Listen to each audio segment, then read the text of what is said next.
सभी दोस्तों को राजेश पुनिया का नमस्कार। दोस्तों, आज हम कार्बन एवं कार्बन के यौगिकों के बारे में चर्चा है वो करेंगे। दोस्तों, पिछले वीडियो में हमने कार्बन के जो बारे में सामान्य जानकारी है वो पढ़ी थी, कार्बन की विशेषताएं हैं वो देखी थी, कार्बन के जो विभिन्न अपर रूप हैं, हीरा हैं, ग्रेफाइट हैं, फुलरीन हैं, उनके बारे में चर्चा है वो की थी। इसके अलावा कार्बन के जो अकिशलीय अपर रूप हैं, जैसे चारकोल है या कोयला वगैरह है, तो उनके बारे में हमने चर्चा है वो की थी। दोस्तों, आज के वीडियो में हम कार्बन और उसके यौगिकों के बारे में चर्चा हम वो करेंगे। दोस्तों, सबसे पहले बताना चाहूँगा, यदि आपको वीडियो स्पष्ट नज़र नहीं आ रहा हो तो वीडियो के ऊपर है वो क्लिक कीजिए। वीडियो पर क्लिक करने के बाद आपको है इस प्रकार के 3 टैब हैं वो दिखाई देंगे। वहाँ पर है वो क्लिक करके क्वालिटी नाम का ऑप्शन आएगा और आप अपने वीडियो की क्वालिटी बढ़ा के है वो इस वीडियो को जो स्पष्ट है वो देख है वो सकते हैं। तो दोस्तों, जो मैं और बताना चाहूँगा कि इस वीडियो के डिस्क्रिप्शन में मैंने अभी तक जो फर्स्ट ईयर के एग्ज़ाम के लिए हैं वीडियो बनाए, उनके लिंक है वो दिए हैं, तो वहाँ से आप हैं वो देख सकते हैं। लैब असिस्टेंट के हिसाब से भी है, ये आपके साइंस के वीडियो हम बनाए हैं, बहुत ज़्यादा हेल्पफुल हैं वो रहेंगे। तो दोस्तों, चलिए हम जो चर्चा है वो करते हैं कार्बन और उसके यौगिकों के बारे में। इस वीडियो में हम कार्बन मोनोऑक्साइड, कार्बन डाइऑक्साइड, प्राकृतिक गैस, एलपीजी, सीएनजी, जल गैस, प्रोड्यूसर गैस और पेट्रोलियम के बारे में चर्चा है वो करेंगे। तो सबसे पहली बात आती है कार्बन के यौगिक। सबसे पहला है वो कार्बन का यौगिक कौन सा है? Carbon monoxide. कार्बन मोनोऑक्साइड का अणुसूत्र क्या होता है? CO होता है। क्या होता है? CO यानी कार्बन मोनोऑक्साइड। इसका अणुभार कितना होता है? इसका अणुभार 28 है वो होता है। अर्थात कार्बन है, इस कार्बन का जो परमाणु भार कितना होता है? 12 होता है। ऑक्सीजन का परमाणु भार है वो 16 होता है। तो 12 और 16 है वो कितने हो गए? 28 है हो गए। तो इसका कार्बन का अणुभार है वो कितना होता है? 28 है वो होता है। आपके कार्बन मोनोऑक्साइड का अणुभार 28 है, 28 होता है। ये कार्बन मोनोऑक्साइड एक रंगहीन गैस है, स्वादहीन गैस है, विषैली है और बहुत ज़्यादा ज्वलनशील गैस है। देखो, कई बार क्वेश्चन आता है नगरीय क्षेत्र का प्रमुख प्रदूषक कौन सा है? तो नगरीय जो क्षेत्र है उसका प्रमुख प्रदूषक है वो कौन सा होता है? कार्बन मोनोऑक्साइड है वो होता है। अर्थात नगरों के अंदर जो गाड़ी मोटरें वगैरह वो चलती हैं, कार्बनिक ईंधन है वो जलता है।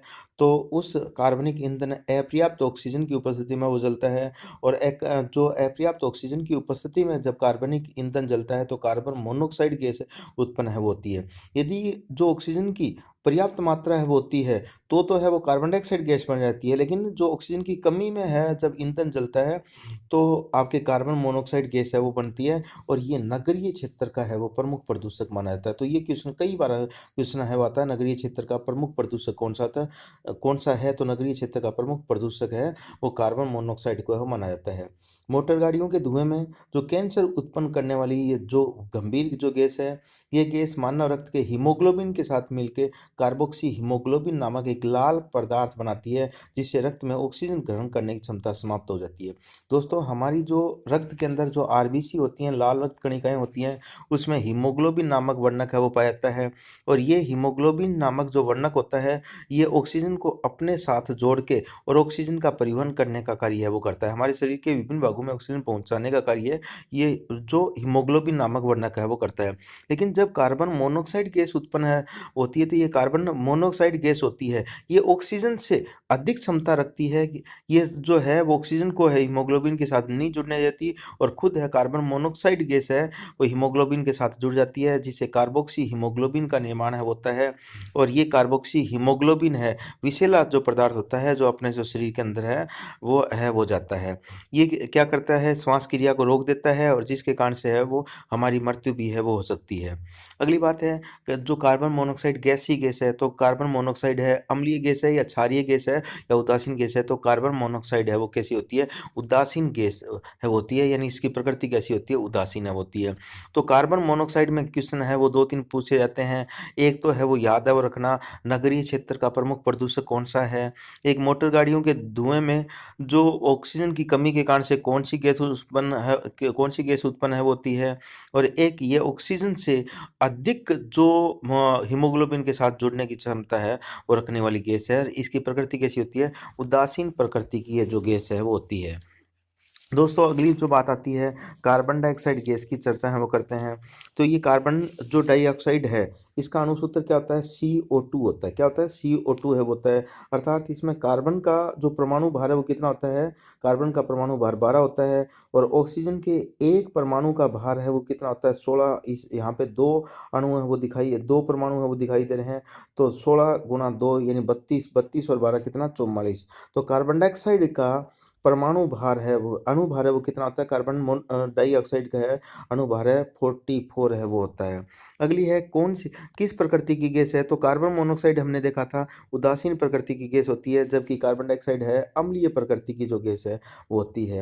अर्थात कार्बन डाइऑक्साइड गैस को जल में प्रवाहित वो करते हैं तो आपके कार्बोनिक अम्ल यानी H2CO3 का निर्माण है होता है, यानी एक अम्लीय पदार्थ का निर्माण होता है, जिसके कारण से कार्बन डाइऑक्साइड की प्रकृति है वो कैसी होती है? अम्लीय प्रकृति है वो होती है। वायुमंडल के अंदर है कार्बन डाइऑक्साइड की मात्रा है वो होती है कितनी? 0.03% होती है।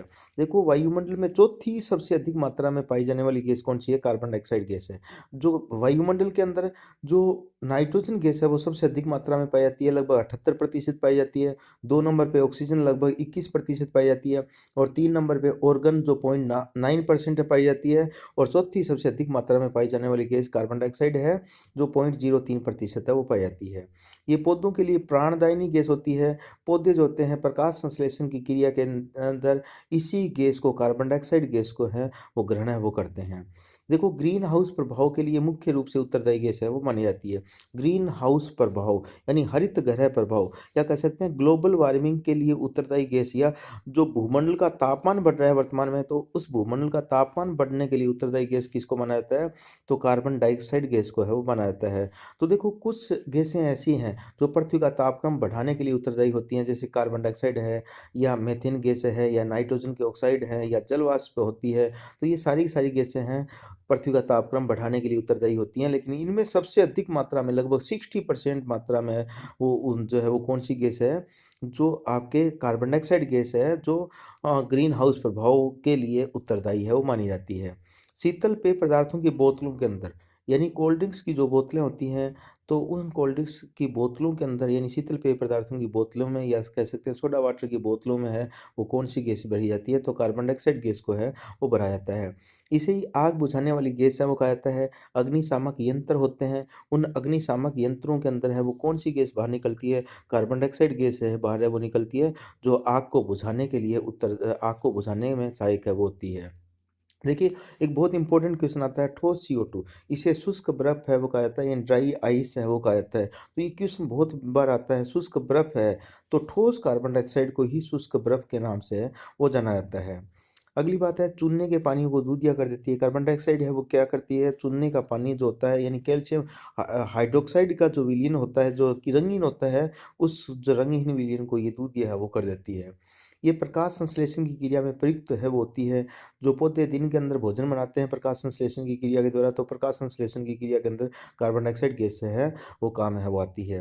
देखियो प्रकाश संश्लेषण की क्रिया के अंदर कार्बन डाइऑक्साइड गैस है, जबकि कहीं पर भी श्वसन नाम आ जाए, चाहे वो पौधे का नाम हो चाहे किसी जंतु का नाम हो, तो पौधे और जंतु श्वसन क्रिया नाम आ जाता है। तो श्वसन क्रिया में तो ऑक्सीजन लेते हैं और कार्बन डाइऑक्साइड छोड़ते हैं, लेकिन पौधों में दिन में प्रकाश संश्लेषण की क्रिया होती है और वो प्रकाश संश्लेषण की क्रिया में वो कार्बन डाइऑक्साइड को ग्रहण है वो करते हैं।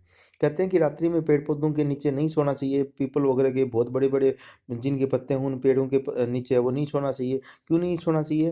कि उन पौधों के द्वारा है रात्रि के अंदर है जो प्रकाश संश्लेषण क्रिया तो होती नहीं है, और कौन सी क्रिया है वो होती है आपके श्वसन क्रिया होती है। श्वसन के अंदर है कोई भी जंतु हो, चाहे वो पेड़ पौधा हो चाहे जंतु हो, तो वो जो श्वसन क्रिया में ऑक्सीजन ग्रहण करेगा और कार्बन डाइऑक्साइड गैस छोड़ेगा। तो रात को है पेड़ पौधे कौन सी गैस छोड़ते हैं?